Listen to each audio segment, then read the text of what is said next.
Good morning, everyone. So I'm just doing a quick video about a digital scale that I have over here that you can measure different measurement with it.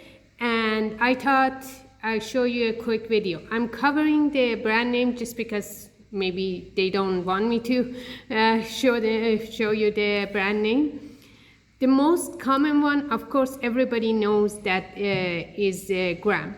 So actually, let me take this guy up, and so you can see I have the off and on button, then I have the mode button, and then I have on this small one, this is for your jewelry most of the time, and it is only to 200 gram maximum. So I'm going to start with just pressing on, just so you can see. This is for your silver, gold, and basically your stones. So let's go over here. Let me try this guy. Okay, so on this one, the gram, of course, as I said, is most commonly. And over here you see G, that means gram. So this guy is 7.81 gram. If I take this guy off and go to the next one, which is OZ, the next move is OZ, is ounce. So I want to put my gold over here and see.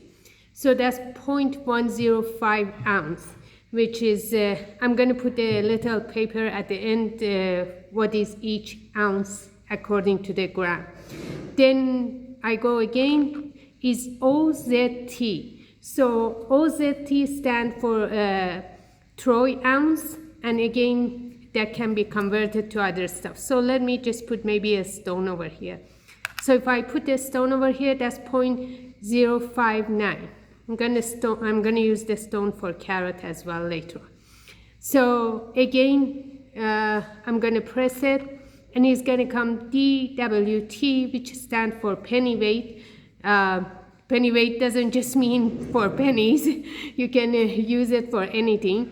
I'm going to put this guy over here, and you can see it's 5.02 for the penny weight, which again is Dwt. If I press the mode, now is the carat. CT stand for the carat. So I just want to know the carat of this instead of just the dimension and everything else. So it's used mostly for stone. Okay, I'm having a hard time grabbing this stone. Here we go. So this guy is like, woohoo, 9 carat. That's a very good one. So that's mostly used for stone, but again, you can use it for your silver, gold, platinum, palladium, all of those. So then I'm going to go again, and this is grain, which as usually they use GN. That means grain. I don't have any grain over here, but guess what it's used for? Well, for gunpowder, for all of the people. It can be used for jewelry, like especially for the powder from the jewelry making and stuff. But it can also be used for like firearms or anything like that. So as you know, little bit of difference between those is a big deal. So yeah, that's again fun part of this small digital scale. Now you know how to use it. I'm going to put a little paper how each one is changed to gram, which is mostly used. But now you have an idea of what jewelers or some other people might be using. Okay, have a wonderful day.